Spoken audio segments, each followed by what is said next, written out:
اب کلمہ طیبہ کے والے سے، کیونکہ سارے گناہگار بیٹھے ہوئے ہیں، ایک مرتبہ محبت کے ساتھ کلمہ پڑھ لیں، کلمہ پڑھ لیں محبت کے ساتھ۔ تھوڑا سا پریشان بھی ہو گئے، میں نے سخت لیکن مجبوری ہے، دوائی ذرا تھوڑی کڑوی ہو تو اثر بھی اچھا کر جاتی ہے، ٹھیک ہے؟ محبت کے ساتھ پڑھیں لا الہ۔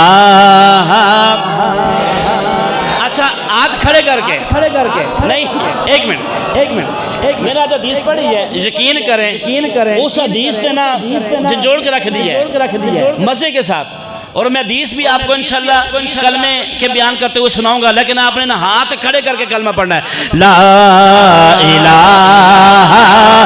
الا اللہ، لا الہ الا اللہ، لا الہ الا اللہ،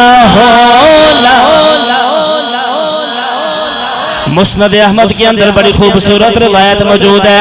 حضرت شداد بن اوس رضی اللہ تعالیٰ عنہ ارشاد فرماتے ہیں، عرض کرتے ہیں اللہ کے نبی ہمارے میں تشریف لائے، صحابہ کرام سارے ایک کمرے کے اندر بیٹھے ہوئے ہیں۔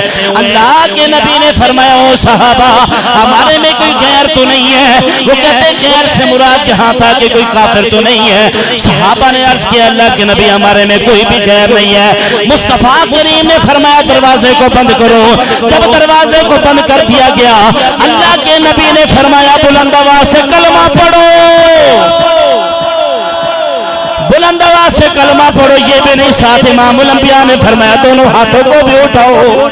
امام الانبیاء نے فرمایا دونوں ہاتھوں کو اٹھا کر پڑھو، لا الہ الا اللہ، لا شرمائے نہ شرمائے نہ، اللہ کی عزت کی قسم اسی میں ہماری بخشش کا ذریعہ بن جائے گا۔ ایسے میں جب صحابہ کہتے ہیں، شداد بن اوس رضی اللہ تعالیٰ عنہ ارشاد فرماتے سب صحابہ نے کلمہ پڑھا۔ اب کلمہ پڑھتے جا رہے، میرے مصطفیٰ نے فرمایا او صحابہ تمہارا ہاتھ اٹھا کر کلمہ پڑھنے کی وجہ سے اللہ نے تم سب کو معاف فرما دیا ہے۔ تو بلند آواز سے بولے لا الہ الا اللہ۔ جنہوں نے ابھی تک ہاتھ نہیں اٹھائے وہ بھی اس حدیث میں مستحق بن جائیں، ہاتھ اٹھا کر کے لا الہ الا اللہ، لا الہ۔ میں ایسے نہیں کہہ رہا، صحابی رسول عرض کرتے ہیں کہ اللہ کے نبی نے ارشاد فرمایا میرے صحابہ جس نے ایمان کی حالت میں جناب والا سارے گناہوں کو ترک کر کے زندگی میں ایک مرتبہ کلمہ پڑھا، اللہ کو جناب والا معبود سمجھ کے کلمہ پڑھا، اللہ کے علاوہ اس نے کبھی کسی کی عبادت نہیں کی، زندگی میں ایک مرتبہ بھی کلمہ پڑھا، اللہ اس کو بھی معاف فرما دے گا۔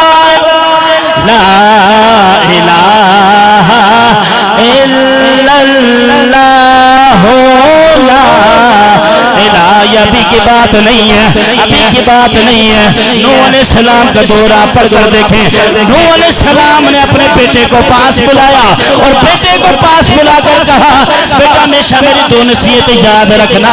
بیٹے نے عرض کیا بابا جی حکم فرمائے۔ فرمایا سب سے پہلی نصیحت یہ ہے کہ زندگی میں کبھی کلمے کو نہ چھوڑنا، لا الہ الا اللہ، لا۔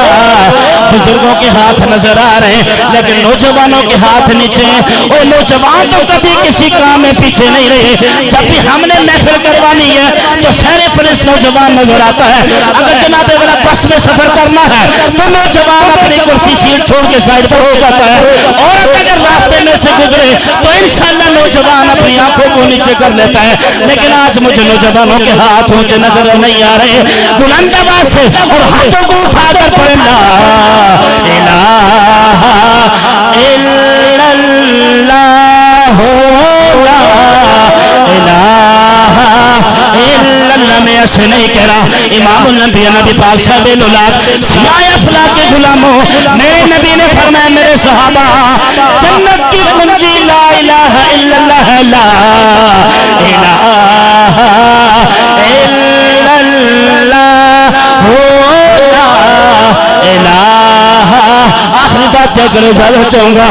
باجزید بسطامی رحمت اللہ تعالی علیہ رات کو جناب والا سوتے ہیں, خواب کے اندر آ کر کسی نے کہا اے باجزید بسطامی تو فلاں علاقے کے اندر چلا جا, وہاں غیر مسلموں کافروں کے اندر بڑی محفل ہو رہی ہے, ایک مجمع لگا ہوا ہے, تو وہاں جا کر جناب والا چلا جا. باجزید بسطامی رحمت اللہ تعالی علیہ نے سنا یہ کہ خواب شاید ہو سکتا ہے شیطان کی طرف سے ہو. باجزید بسطامی رحمت اللہ تعالی علیہ نے بات کو اگنور کر دیا. اگلے دن پھر سوئے, پھر خواب میں کسی نے آ کر کہا میں تمہیں کہہ رہا ہوں فلاں جگہ پر چلے جاؤ, وہاں پر کافروں کا بڑا مجمع لگا ہوا ہے. باجزید بسطامی رحمت اللہ تعالی علیہ پھر سو گئے. پھر تیسرے دن خواب آئی. اب باجزید بسطامی رحمت اللہ تعالی علیہ سمجھ گئے یہ شیطان کی طرف سے نہیں رحمان کی طرف سے ہے. باجزید بسطامی رحمت اللہ تعالی علیہ نے سفر باندھا, سفر باندھ کر جناب والا اس علاقے کے اندر چلے گئے. کیا دیکھتے ہیں کہ مجمع کے اندر ہر طرف کافر ہی کافر بیٹھے ہوئے ہیں, یہود و نصارہ بڑے بڑے بیٹھے ہوئے, کافر بیٹھے ہوئے ہیں. باجزید بسطامی رحمت اللہ تعالی علیہ فرمانے لگے آپ جناب والا ان جیسا لباس پہن کر ان کی محفل میں چلے گئے.